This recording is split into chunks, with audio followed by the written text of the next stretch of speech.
country politically, and I think we're reverting to the mean. I mean, the American creed, as identified by the great sociologist Daniel Bell, it's liberty, it's laissez-faire, it's individualism, it's egalitarianism, meaning equality of opportunity, not equality of outcome, free speech. I mean, these are the core American values.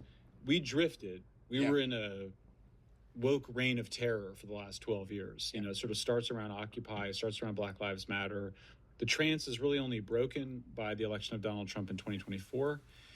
I think that we're also coming out of the neoliberal era, you might call it, the 30 years since the fall of the Berlin Wall, you know, since the end of communism. That was a period where there was a lot of apocalyptic talk about climate change. I do think that that's going away. We saw it as a period of heightened anxiety around social media and around censorship. I think that's going away. I think new fears will emerge. AI would be at the top of my list of things that I could see people becoming alarmist about. And I think there's some concerns there, but I also think it'll be a vehicle for alarmism. We were all this alarmism about overpopulation. Now we have a genuine concern about underpopulation, about the need to reproduce, about, you know, how are we going to integrate all of these migrants who have come in. So I do think I see a pretty sharp break, actually, which is not often common in history, but you can see, I think, an end of an era in, say, I don't know, 1989, 1990 to 2024. I think it's the end of an era. It's the end of it. It's the beginning of a new one. Probably see some changes to our alliances, you know, in Asia, in Europe. We sort of see a renewed nationalism, which I think is very healthy. I think a reappreciation of masculinity. And we saw with Zuckerberg where you would think, well, what does masculinity have to do with free speech? It does have something to do with it. It has to do with this idea that that it is possible to be oversensitive, that there is a way to be, you know, there's been so much emphasis in the culture on empathy, and certainly that has a place, but it can go too far, and you can be pathological or, you know, we say pathological altruism or suicidal empathy, even where we're harming ourselves with this excess empathy. Obviously, there's a golden mean here. I mean, you can be completely callous and psychopathic. You can also be such a bleeding heart that you'll sacrifice your own needs or sacrifice vulnerable people in the name of being compassionate towards predators. We obviously need to get back to some more of a Aristotelian mean between these extremes. I think that rebalancing is happening. I think it's all, you know, it's all the good. It's the thing that gives me the most hope, because when you look at, you know, civilizations rise and fall, and you ask, is that happening in the United States? And you kind of go, maybe. There's certainly some signs of it. On the other hand, especially on the budget front. Oh, for sure. There's a bunch of big problems, right? Or how about the schools don't teach kids anything anymore? Trash. You know, so on the other hand, you look around the world and you go, who are we competing with here? China and Europe? Who wants to do business in China and Europe?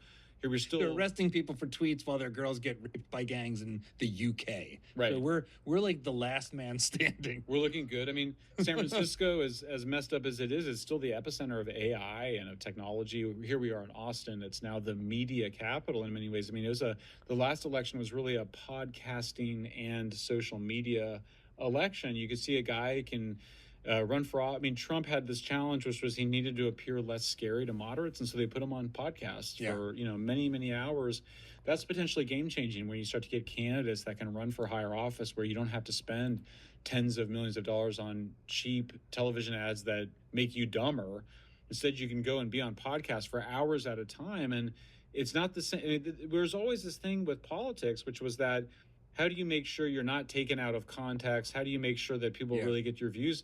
Well, here we are in this podcasting moment, and it's a beautiful thing. So if you can protect free speech in your society, as I think we've been able to, a lot of other stuff can course correct based on that feedback. But I mean, I just think we need to get back to this re-embrace of adversity. I also think we got to, you know, re-embrace the role of masculinity in the society. I mean, we know from the evolutionary psychologists that for, you know, women, that they're very interested in leveling and keeping each other on kind of the same level. They don't want anybody to get too high status. They don't want to get too low status. And they will ostracize as a way to reject people that try to get too big or too small. Men are different. Men are much more focused on the ability hierarchy, on performance, but they won't ostracize as much. They might downrank or put you in a different place on that hierarchy or meritocracy, but they want to keep you around in that sense, because you're going to, you know, we're going to understand there's going to be some different roles that you might play without being ostracized from the community. The just thing is, we've seen more women enter different institutions. We've seen those more female dominant modes of being come into play, certainly in universities with the cancel culture. Yeah. Those seem to be, that seems to be a more of a feminine way of dealing with these issues. And I just think, look, our institutions work really well when they, have a strong, background on merit and on meritocracy. And certainly there's a role for community, but, we have to recognize that there's real differences between men and women. We have to appreciate those differences. There's different realms and different spaces, and it's not done in a way where, people are put in advance into some roles, but it's also to allow people to express themselves. I mean, there's this gigantic lie that somehow we're all the same in some, physical way, either the genders or in any other way. And that's part of what the left has done, is it's sort of looked at all forms of difference or inequality as a consequence of oppression or a victimization. And really, there's just differences, and it's healthy to have those differences. I mean, I'm so struck by how bad the culture is right now. It's so boring. Like, the movies are boring. The music's not great.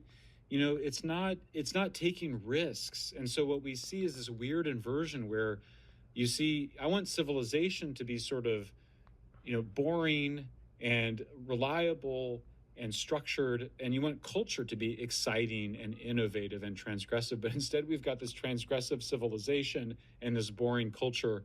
Let's get back to where it was. Let's let Hollywood be creative again, but that means they should be able to take risks and be politically incorrect. Meanwhile, let's just get back to the fire department doing what the fire department's supposed to do. I mean, I think the election gave me some optimism. I'll be perfectly honest. I'm not a partisan. I was a neutral in the election, but I did feel a strong sense of catharsis that the country had rejected this really, frankly, totalitarian wokeism that we were suffering under. This latest thing with Mark Zuckerberg reaffirming free speech. I'm here at the University of Austin, and the first of all, it's succeeding so well. Like, everything's running well, which you would not expect after just a half a year.